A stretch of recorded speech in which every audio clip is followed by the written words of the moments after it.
Good afternoon, everyone, and welcome to the Global Interdependence Center's executive briefing. I'm Bill Kennedy, the GIC's Vice Chair of Programs, and I will serve as your host.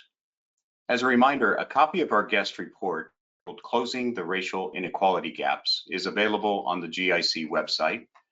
Today's event is being recorded and the replay will be posted to the GIC website after the call. We have two objectives for the next hour. First, we're going to look backwards. We want to understand how, according to our speakers, racial inequality has cost the U.S. economy nearly $2.7 trillion over the past 2 decades. But then we also want to look forward. As the GIC's Paul McCauley frequently talks about the unholy matrimony between capitalism and democracy. Capitalism grows the pie, and it's democracy that divides the pie.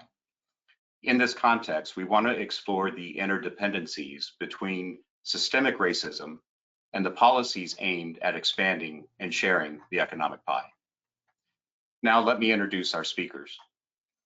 Dana Peterson is the Chief Economist and Center Leader of Economy, Strategy, and Finance at the Conference Board. Dana joined the Conference Board from Citigroup, where for many years she served as North America Economist and later as Global Economist. Her wealth of experience extends to the public sector, having also worked at the Federal Reserve Board in Washington, D.C. Dana's portfolio of economic research includes monetary policy, fiscal and trade policy, debt, taxation, ESG, and demographics. She's the rising first vice chair of the New York Association for Business Economics and a member of the Women's Bond Club. She received an undergraduate degree in economics from Wesleyan University and a Master of Science degree in economics from the University of Wisconsin-Madison. Dr. Catherine Mann, we're very proud to call one of our own as a member of the GIC's Advisory Council. Dr. Mann is the Global Chief Economist at Citigroup, where she is responsible for thought leadership, research guidance, collaboration, across a global team of economists analyzing macroeconomics, fixed income, and equities. Prior to joining Citi, she was Chief Economist at the OECD, where she served as Director of the Economics Department and was Finance Deputy to the G20. She also served as the Barbara and Richard M. Rosenberg Professor of Global Finance at the International Business School at Brandeis University. Catherine spent over 20 years in Washington, D.C., serving at the Peterson Institute of International Economics, the Federal Reserve Board of Governors. She was the Senior International Economist on the President's Council of Economic Advisors and advisor to the Chief Economist at the World Bank. Dr. Mann received her Ph.D. in economics from MIT, and her undergraduate degree is from Harvard University. Dana, Catherine, welcome to the GIC Executive Briefing.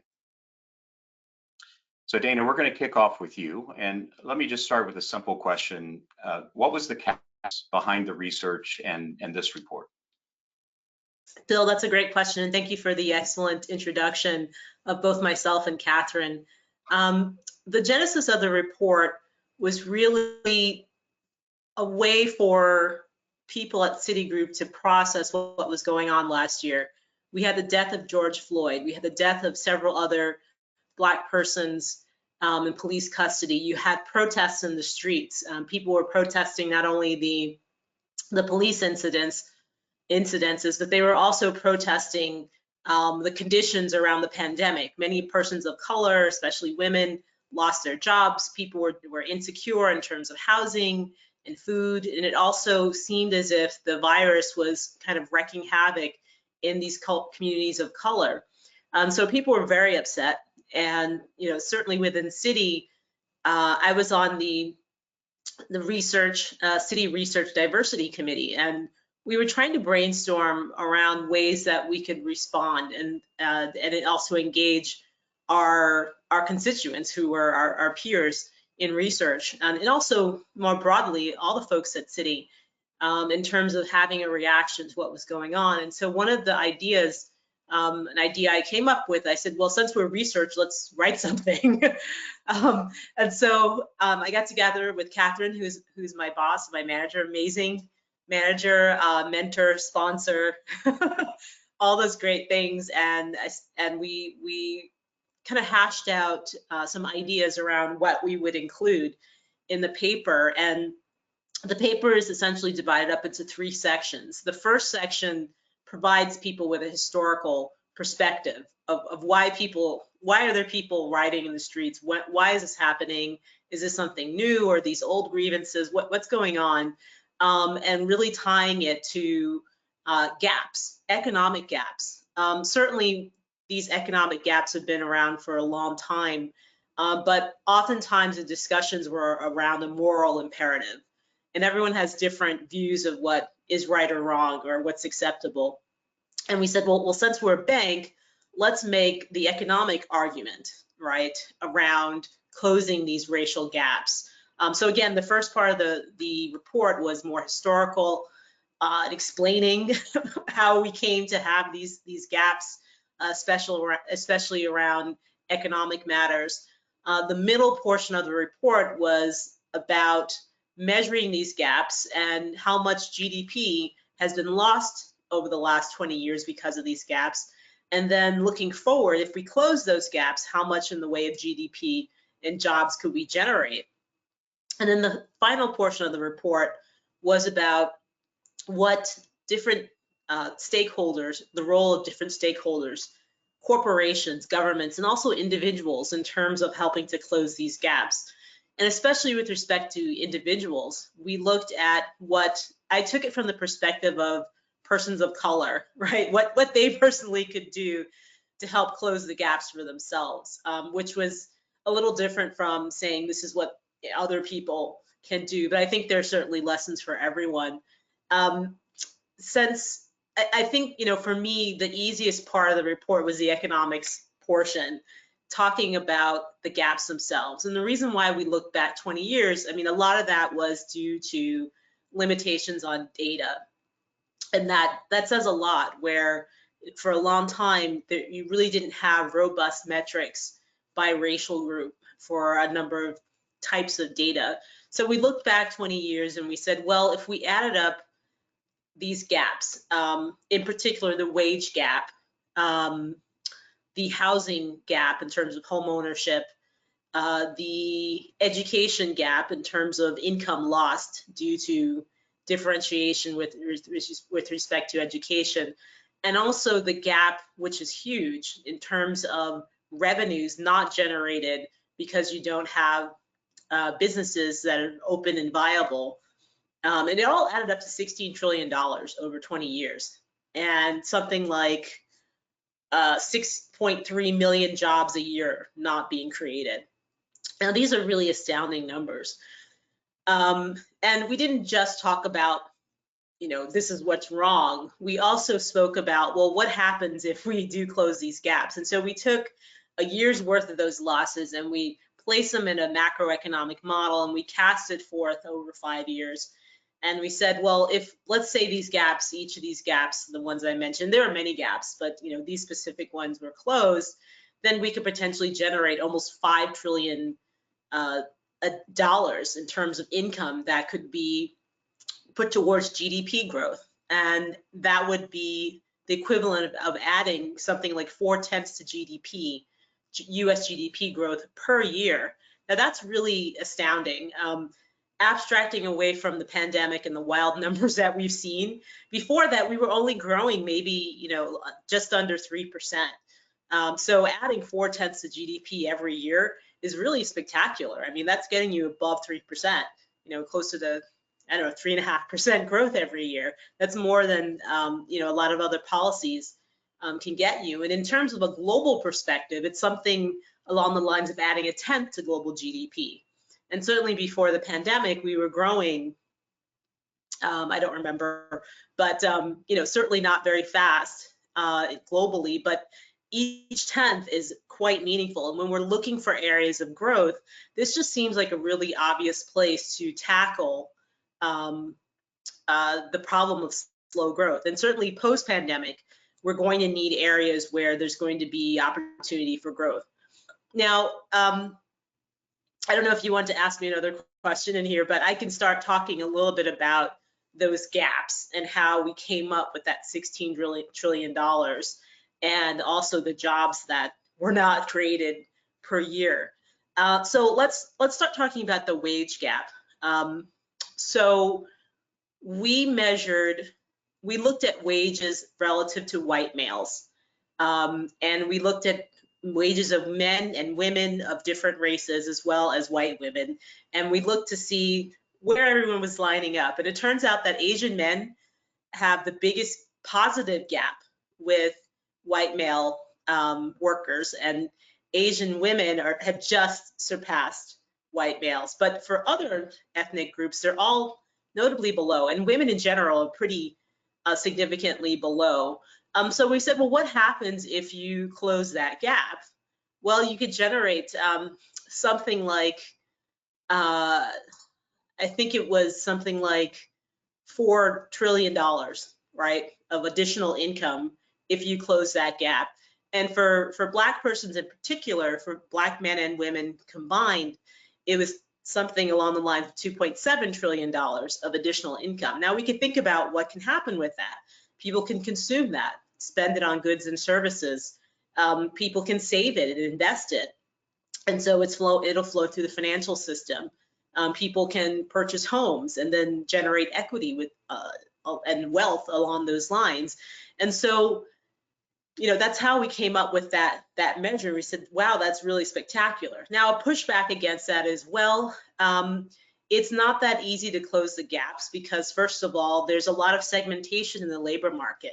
And indeed, when you look at where many Black persons are working, many of them are working in low-wage manual sectors that don't necessarily have a lot of prospects, don't necessarily need a lot in terms of skills, and so it's very difficult to narrow that gap. But some of that is a function of things that have happened in the past in people's lives. Certainly, I would say, 100 years ago, it was segregation that prevented many people from going into disciplines that they might have wanted to go into that had high wages. Now it's less so segregation, but segmentation, where people don't have the skills or the education to get into these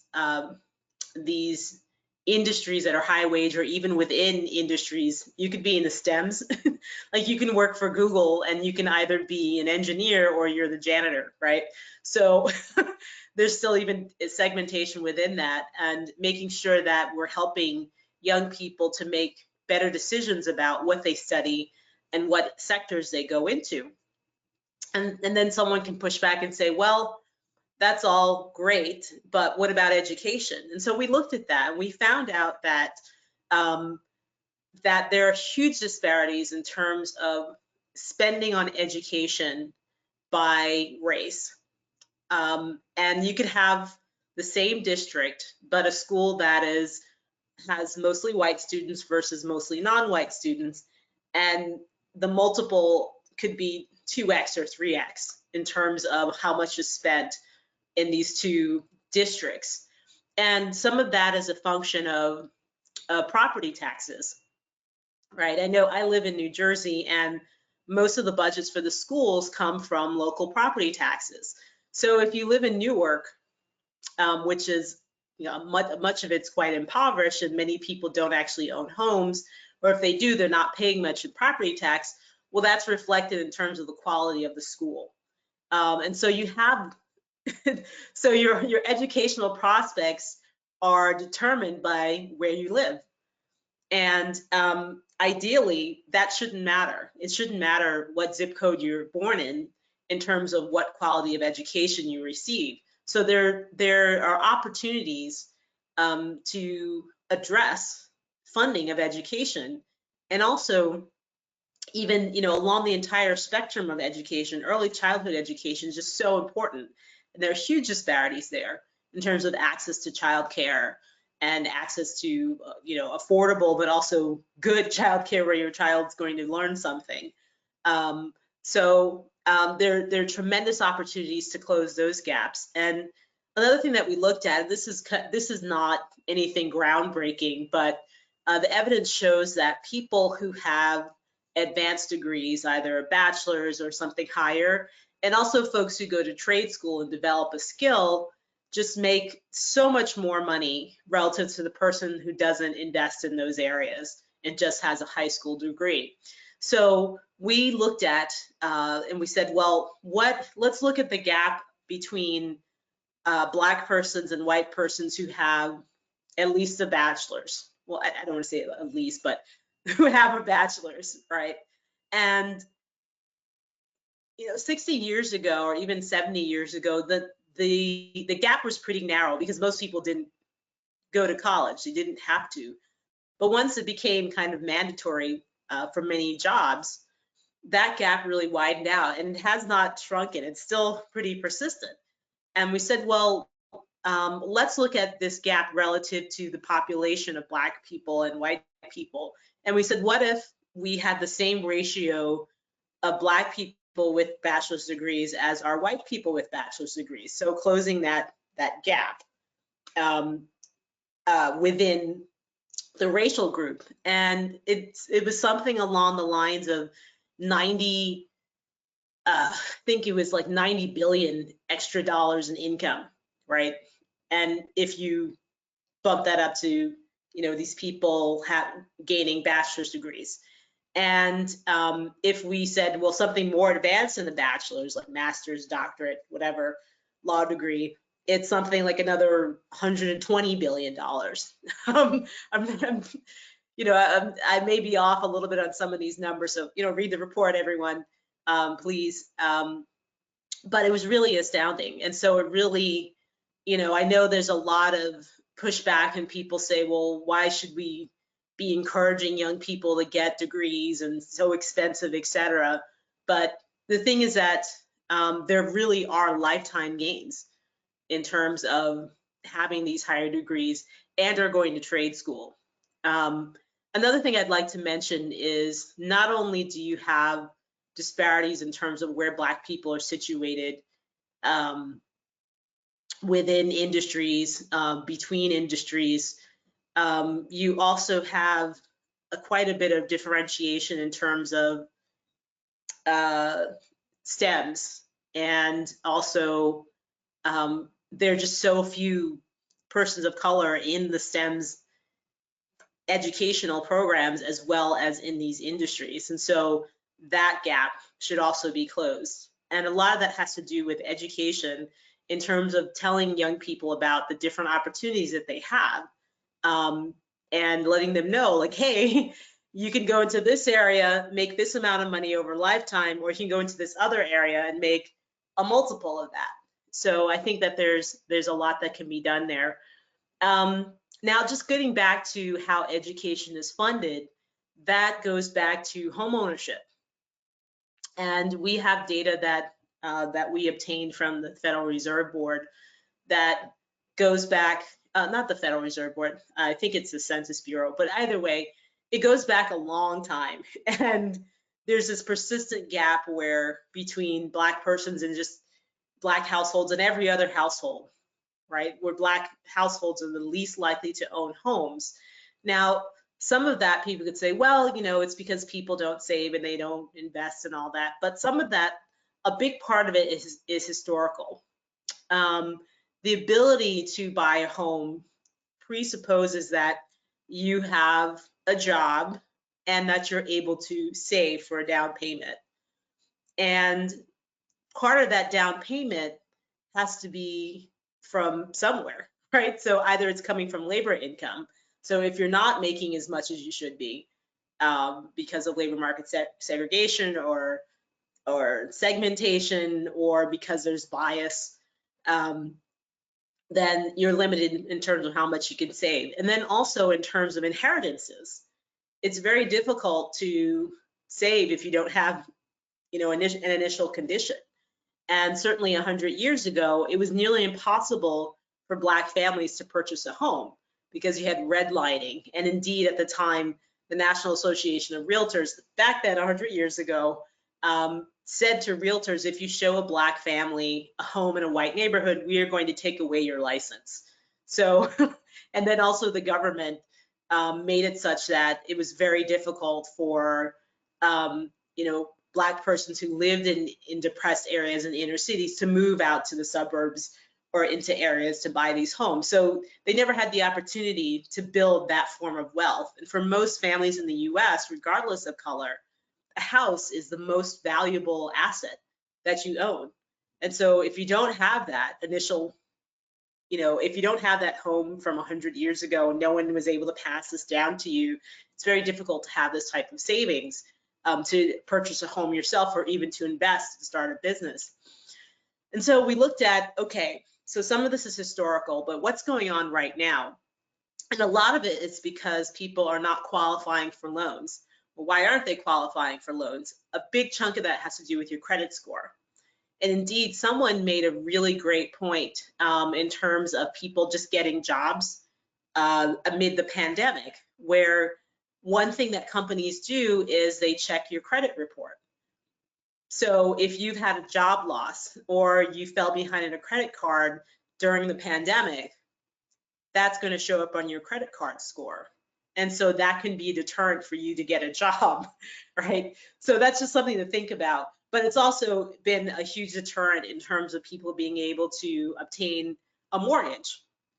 And there's been a big movement to ask financial institutions to look at alternative measures. So for example, if someone has a cell phone, they pay that all the time, you know, there's no issue. Well, then that should reflect positively. If someone pays rent and they're always on time, well, that means that they're probably going to be on time with that mortgage as well.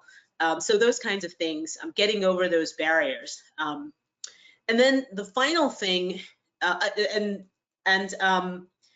we discovered that if we had closed that housing gap 20 years ago, you would have had something along the lines of 770,000 additional Black homeowners. And with that, you know, everyone's buying a house, and then you're buying things that go into the house. You're buying furniture, you're buying white goods, you're buying a car maybe. And so that's generating income that could contribute to GDP growth. So that also contributed to that 16 trillion.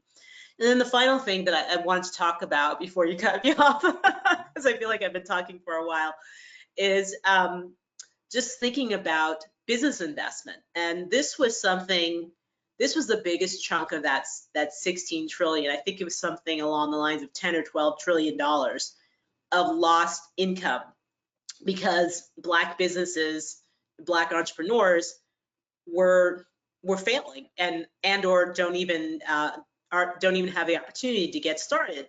And we looked at this, and it turned out that a lot of it's a function of lack of access to capital along every point of the financing spectrum. From, you know, usually the very first stop is your own personal savings and friends and family and fools, right? People who invest in you. Black entrepreneurs actually do really well in that level in terms of getting funding. But when it comes to angel investing, you know, when it comes to going to financial institutions to get loans, when it comes to capital markets, that's where the failures are. And each time it turns out that in every category that these businesses, if they are denied, if they are even given the loan, they're given less than what they asked for. And one study we reflected upon in the report is that the main reason for why businesses fail is because of lack of access to capital. So if you're a Black-owned firm and you're trying to get capital and you're denied and or you're given half of what you want, it makes it very difficult to be successful. And part of that is, again, you know, biases. One interesting study that we noted was venture capitalists, where you had a Black venture capital firm, well, two firms, both Black venture capitalists, going forward making their presentation. And many of the venture capitalists out there don't look like these Black entrepreneurs. And so that person who is viewing or watching the presentation could not tell the difference between a good Black venture capitalist and a bad one. They just kind of lumped them together. However, they weren't able to make that differentiation when you had two white venture capitalists, one good, two white entrepreneurs, one good, one bad in terms of their business model, et cetera. And the venture capitalist was like very capable in deciding and determining who was good and who wasn't. And so there's this kind of intrinsic bias going on that we need to get beyond. So I think it's very important in terms of the commitments that many financial firms have made. I know Citi made a commitment of $1 billion, and other folks, Bank of America, I think $1 billion, JP Morgan 30 billion, others a few million here and there in terms of addressing these issues around access to capital for potential homeowners as well as for businesses. And one thing I forgot to mention about why people, another reason for why people are not qualifying in terms of credit for housing is many people of color don't have access to traditional banking. So where are they going to cash their checks? Check cashing, right? Where are they getting their furniture? They're going to a rental place where the interest rates are the double digits. And so they're engaging in activities that are going to cause scarring, if you will, of their credit histories because there's no bank available to them in their neighborhood. And even for folks who did have access to a bank, we found that more often the fees were higher in their neighborhood, why is that? We don't know. So if you can't come up with an answer, then you need to do something about it. And so all of these things are areas that financial firms can step in and be active in, especially with respect to access to credit, access to financing. And again, when we added up all of this, it looked as if it was, again, roughly, I think it was $12 trillion of revenue that wasn't created over the last 20 years because these entrepreneurs were not able to be successful, and something like 6 million jobs that they were not able to create. Now imagine if we could add 6 million jobs right now. We're down 9 million jobs still due to the pandemic. Adding 6 million would be fantastic right now. Again, we didn't want to, economists are great at pointing out what's wrong. But, again, what we said was, well, what if we close these gaps? You can generate GDP, you can generate jobs. And then again, the latter portion of the report talked about how different, again, stakeholders can step in and be active, corporations, governments, and even individuals.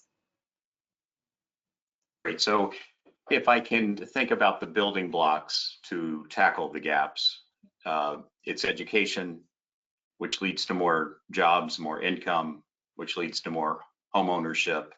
And then that takes us to capital formation and business ownership. And that piece was the largest piece. Did I understand that correctly? Yes, the business. Yes. And all of those things can help close the wealth gap that we talk so much about.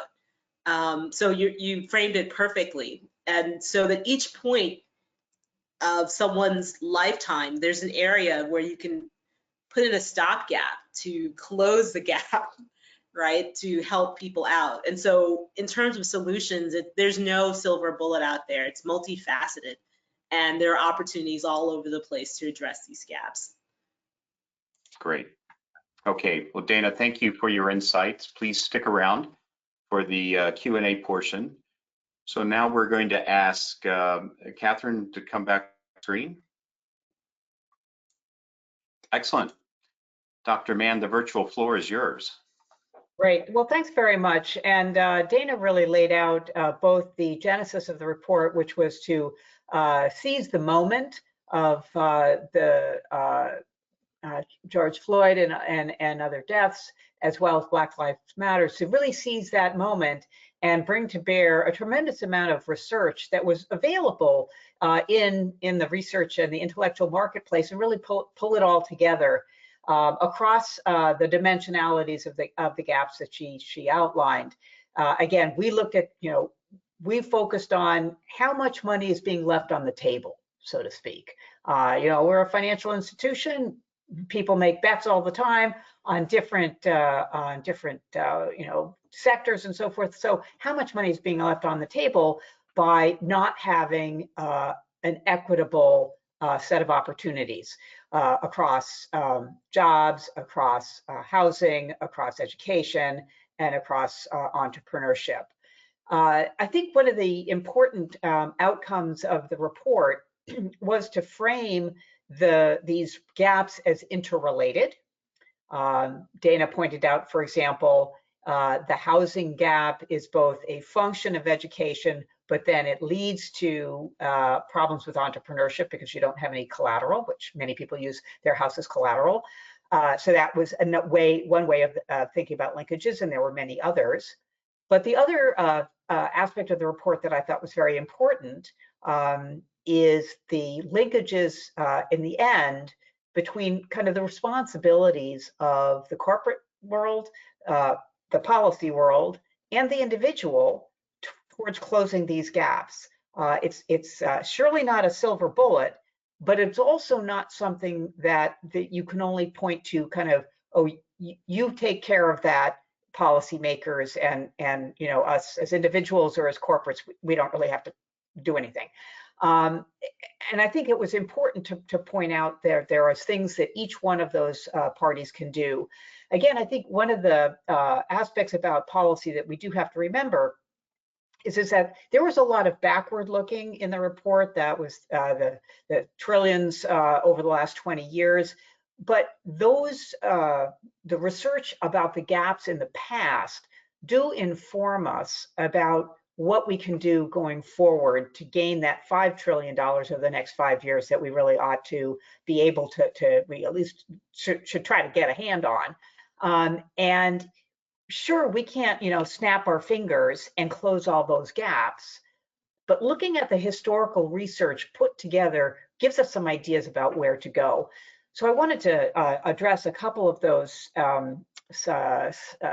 things that corporations can do, what policymakers can do, and what individuals can do in the context of as we've presented this report at a variety of different locations, what kind of pushbacks we've gotten in terms of, you know, where did you get the numbers from? I don't believe your numbers, you know, this sort of thing.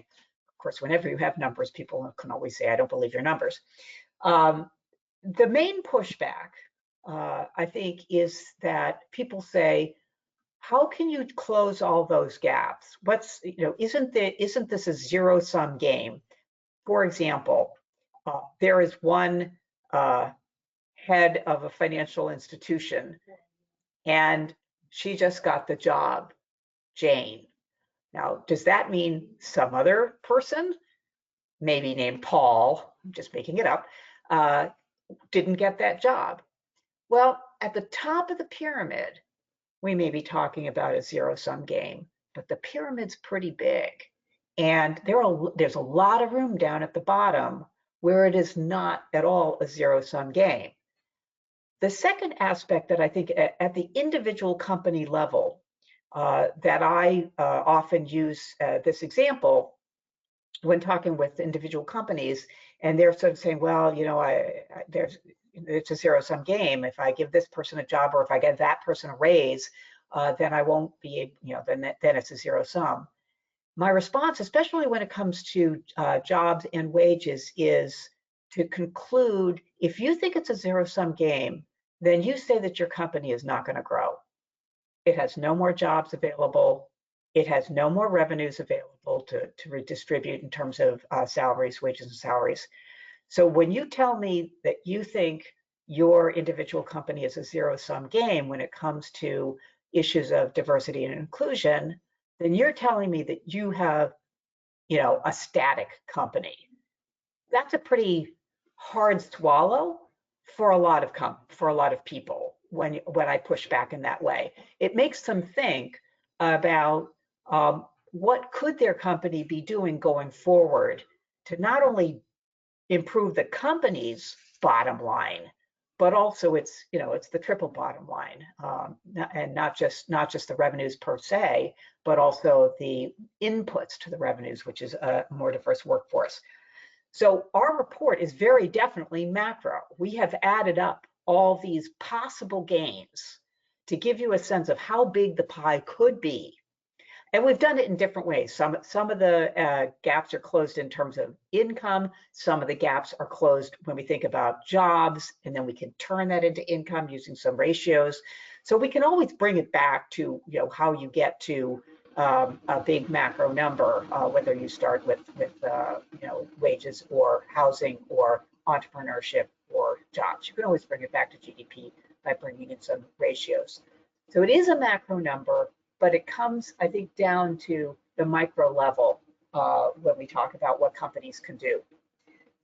Another pushback or observation that we've gotten when we've done this report is the challenge, and this is something that Dana very much brought up in the context of entrepreneurship and venture capitalists. The challenge that comes from a company that internally is very committed to diversity and inclusion in their workforce, and so have programs internally to recruit broad-based, to retain, to promote in a very diverse and inclusive way in order to improve their overall labor force, and bottom line as a result from that. So that is something that a company can do internally. But no company exists in vacuum, especially those in the financial sector and those that have clients out there in the world. And the challenge is that clients also tend to stick with who they know, people that look like them. It's kind of natural that you kind of don't have more hurdles to get over if the relationship between a buyer and seller is somebody that is familiar. And so when we come to the challenge of the corporation, it's not just a challenge internally to the corporation, but it's also a challenge externally to the corporate relationships that it has with its client base. That is a challenge to getting the best of these closing of the gaps. The third point that I wanted to bring in here, because we wrote the report sort of in the middle of everything happening. When we look at the damage to labor force performance associated with COVID, it is very disproportional in terms of being affecting the jobs and incomes of people of color and women. And as we come out of COVID, an interesting question will be, okay, well, we'll get those jobs back, or we'll get a lot of those jobs back. But in some sense that many of those jobs were not good jobs even before COVID hit, when unemployment was at 3.5%. So we have a gap in terms of getting the bottom of the income strata up in order to really get the benefits of closing the gaps. Gaps, can be closed from the top down or from the bottom up, and we definitely want to have the gap closed from the bottom up. I think the last word that I would put forward before we go to Q&A is we talk a lot about creating either a gender or race blind environment or a gender and race conscious environment. And somebody say, well, we want to be blind. We want to be blind. That's really the strategy that we need to take going forward. Avoid those biases and so forth. Just take everybody's name off all the resumes and where they went to school and so forth and so on, to be completely blind. The other approach is to say, no, actually, I want to be systematically biased towards a diverse and inclusive labor force. And I believe that, and I want to do that because I'm starting from a condition of being not terribly diverse, and I want to move in that direction. And the only way I can get there is by active pro-bias, if you want to think about that. And the sort of generic way of thinking about this challenge is to address opportunity. So how do you get to opportunity or equality of opportunity? Is it by equality of inputs or equity associated with inputs? So a cute graphic that is circulating is one where you have a bunch of people trying to look at a ball game over a fence. And the people are different sizes. You know, there's a 6 foot tall kid, there's a 3 foot tall kid. Equality of opportunity to see the ball game gives every single one of those kids the same size box. That's equal, right? But that doesn't really help. That doesn't achieve equality of seeing the game, because the 3 foot one still can't see the game. The tall one can, 3 foot one can't. So equity or equitable distribution of resources acknowledges that not everybody starts at the same point. And we haven't started at the same point. I mean, we are not equal now. And so an equitable strategy of achieving equality of opportunity, being able to see the ball game over the fence, recognizes that people need different size boxes in order to see over the fence. The objective is seeing over the fence. That's the objective of the types of policies that we're talking about, both at the corporate level as well as on the policymaking level. And of course, the individual may have to step, may have to like be on their tippy toes as well, right? Because, it's everybody has a little bit of a place to play here in order to see that ball game over the fence. So with that, I think it makes sense to go to some of the questions that might have come in during the program. That's great. Thank you, Catherine. So let's bring Dana back on camera, and we'll start the Q&A. If you would like to ask a question, go to the question tab of the dashboard, type in the question, that'll place it into the queue. So I take prerogative for first clarifying question. At my opening remarks, Dana, I said the gap was $2.7 trillion. That's just one portion of the income gap. Was that correct? Yes, that's correct. Okay, good. So I just wanted to clarify that. Great. So let's kick off a question from a GIC member. How can we address inequality issues without addressing K through 12 issues, kindergarten through 12th grade issues in major urban areas, which also means addressing teacher union issues? So maybe that should go to both of you. Dana, you want to take that one first?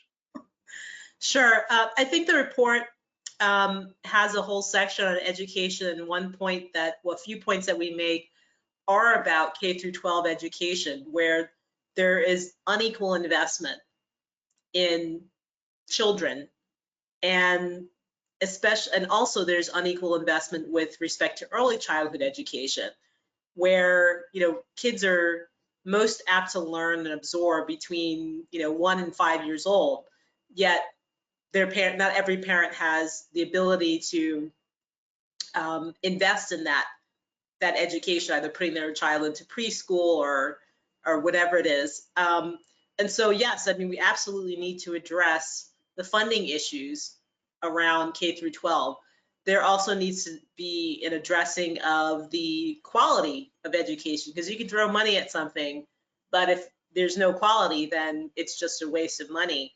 And so certainly there needs to be an investment in educators. I'm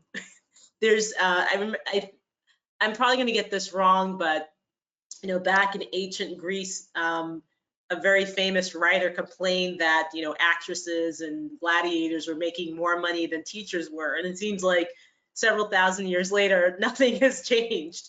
And so there needs to be an investment in educators, and making sure that educators have the proper resources, that they have the proper skill set.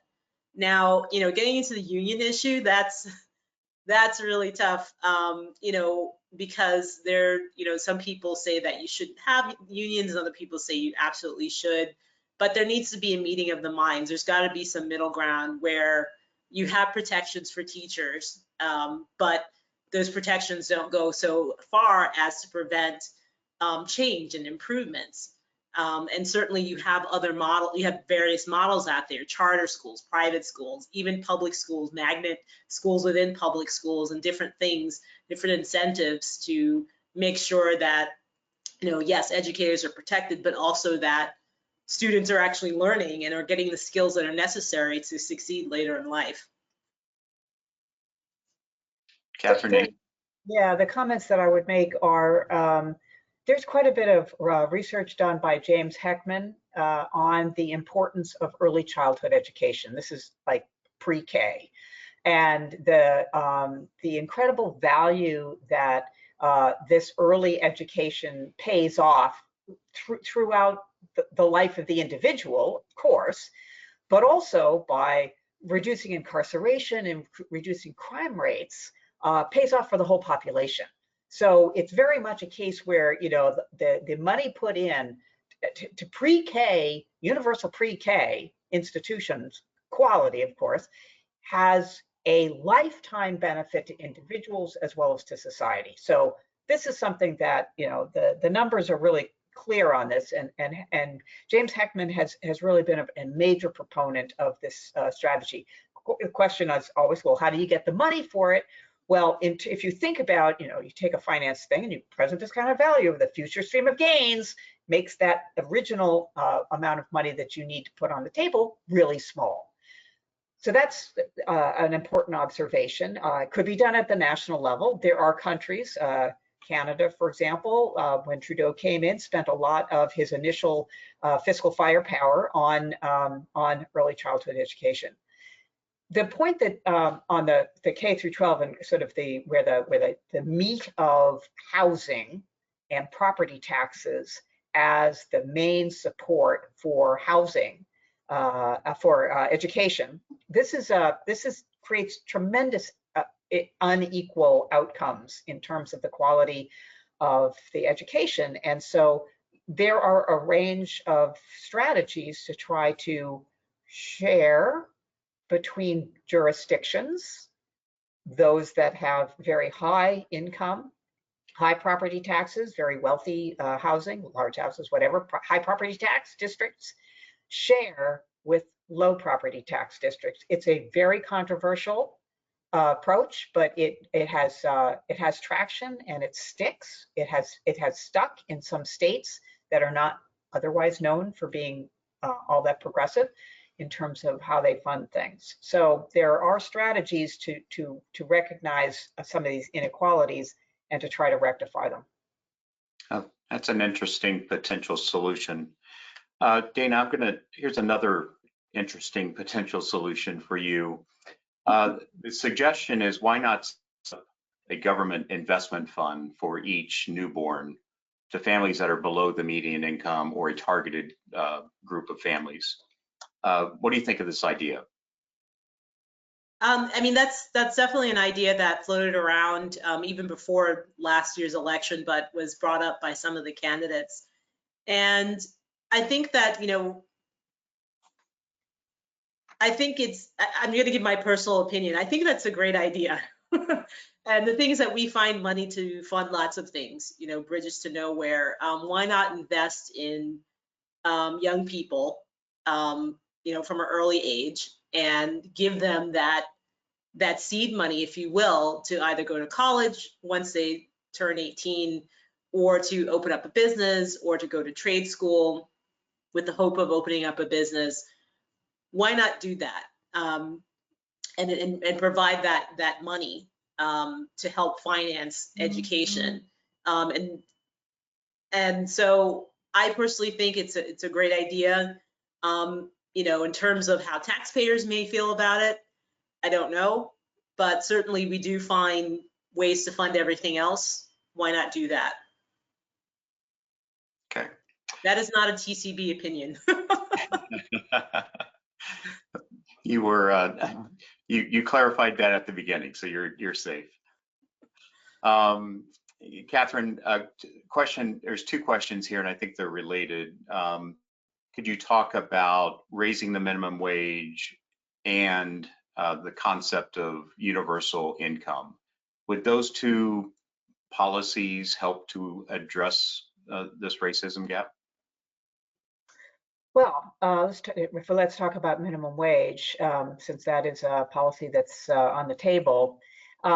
Because of the disproportionate share of low-income jobs that are populated by women and people of color, if you raise the minimum wage, that does have a progressive outcome for those populations.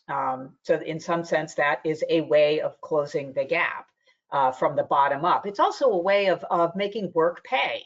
I mean, one of the issues that have been surrounding the various strategies of trying to deal with COVID is the challenge on unemployment benefits. If people make more money on unemployment than they did at the job, well, it says something about how bad the income was at the job, and you'd rather have the business pay the person who's on the job, as opposed to the taxpayer pay the person to not work at a job, right? Because we know that there's a lot of learning that happens at a job and so forth. We want people to work. That's pretty much a central tenet of the American way of life. So to the extent that we want to have people to work, we want to have the work that they do be a living standard, so that you are not below the poverty line when you work full time.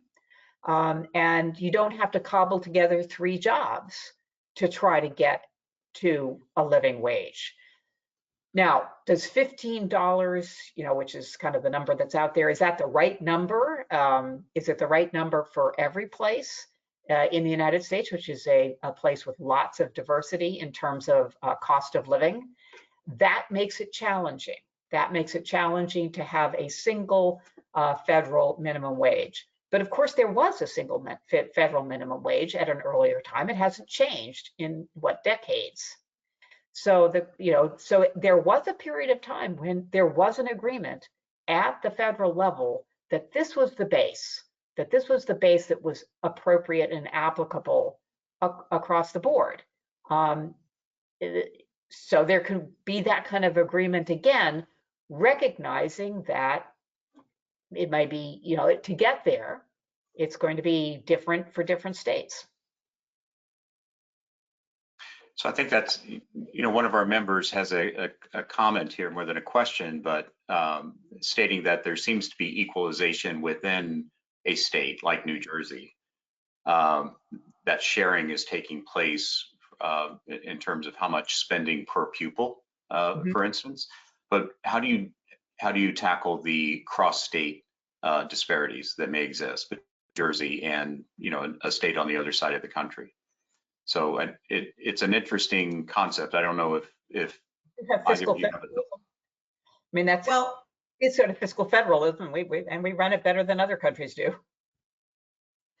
I mean, I would also state that even though there could be sharing, then I guess there is in the state of New Jersey, it's still the case that if you go to Short Hills, which is the richest town in New Jersey, or maybe Alpine is, I don't know, but most of the parents send their children to public school who live in Short Hills. Why? Because Short Hills High School is probably the best high school in all of New Jersey.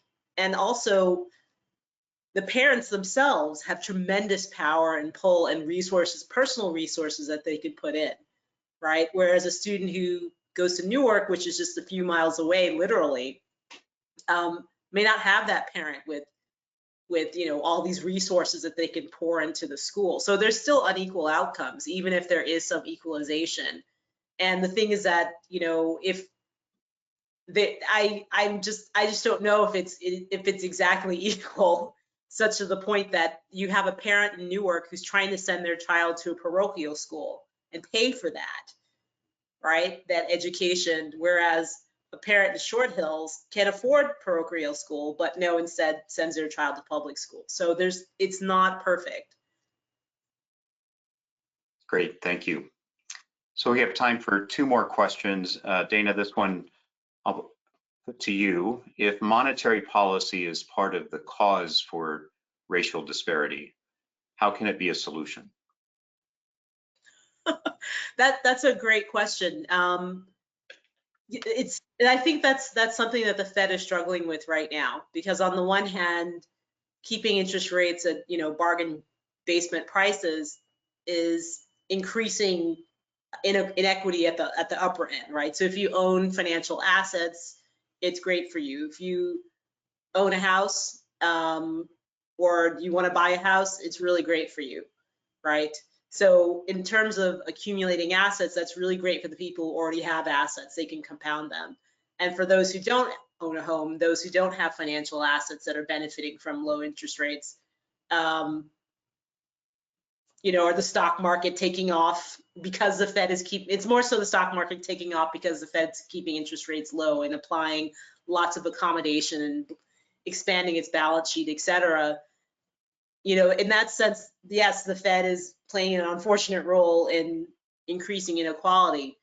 But I think the role that the Fed can play in terms of addressing inequality is by saying, look, yes, we've been paying attention to the headline unemployment rate, right? So right now the headline unemployment rate's like, I don't know, 6.2% or something like that, which is spectacular given what's happened. But when you look at labor force participation, you've had a lot of women drop out of the labor force.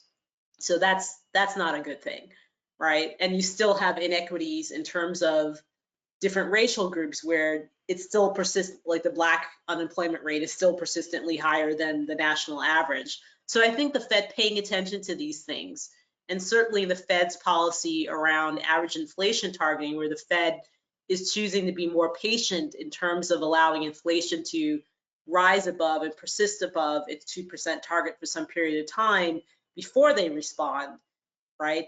Gives more time for the unemployment rate to continue to fall for everyone, right? So in that sense, they're allowing their full employment mandate to be worked out. So I think that's, it's very difficult. I mean, the Fed is on a macro level, but there's still ways that they can pay attention to what's going on with these alternative measures of, well, they're not even alternative, they're just additional measures of labor market activity.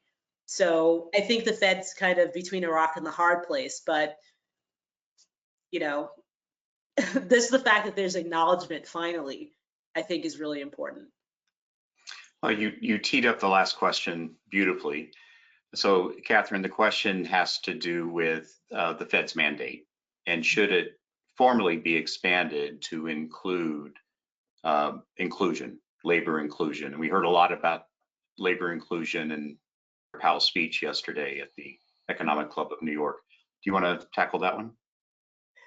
Well, our mandate does include that now with the new statement on monetary policy operating objectives. There were two word changes that were very important. Financial markets focused on the word change from symmetric inflation targeting to average inflation targeting. I personally thought that was not such a big deal because, since you don't know what years that they're talking about, symmetric and average kind of look the same to me. But what was another word that they incorporated was inclusive labor market. It wasn't just full employment, it was inclusive employment, full and inclusive employment. So it wasn't just the NAIRU, a single number, non-accelerating inflation rate of unemployment. It was a recognition that the dispersion around NAIRU had increased dramatically. And so that you had to consider the dispersion of unemployment around some NAIRU as part of your mandate. And to my mind, that is a much more important word that they incorporated into the new statement of monetary procedures.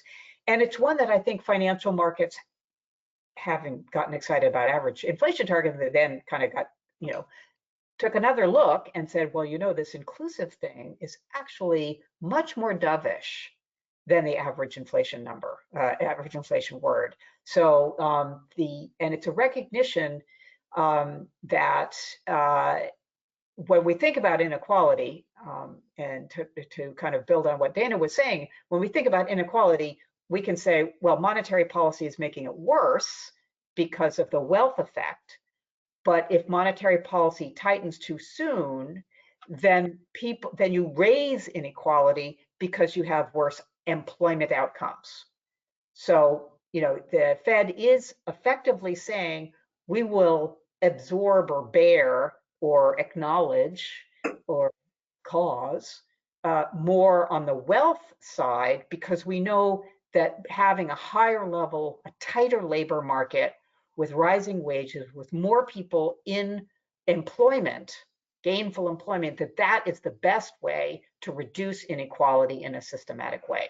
So, there's an acknowledgement of that, as Dana said, and I think that acknowledgement is something that, from a financial market perspective, is translating into a longer period of accommodative monetary policy, longer than many people would suspect based on inflation rates alone. Great. Well, Dana, Catherine, thank you both for a fascinating piece of research, extraordinary conversation. I hope you will both come back again in the future. We'd love to continue this important conversation. Thank you both for participating today. Thanks very much for a great job moderating, Bill. Very much our pleasure. Thank you both. So audience, the GIC's next program is scheduled for Friday, February 26th. It is the 4th annual Sovereign Debt Restructuring Conference. Again, that is February 26th, starts at 12 noon Eastern, and registration is now open at the GIC website. Finally, a friendly reminder about the matching gift campaign as part of the COTAC Global Healthcare Series. Every dollar donated to the GIC this calendar quarter will be matched $1 for a total of $50,000, with all proceeds going towards the GIC healthcare related programs. To donate or listen to today's replay or just learn more about the GIC, please visit our website at www.interdependence.org. As we conclude, we encourage you to take 60 seconds to respond to our audience survey. Your feedback is important to us, and we appreciate you letting us know how we can improve our programs. Thank you very much, and good evening.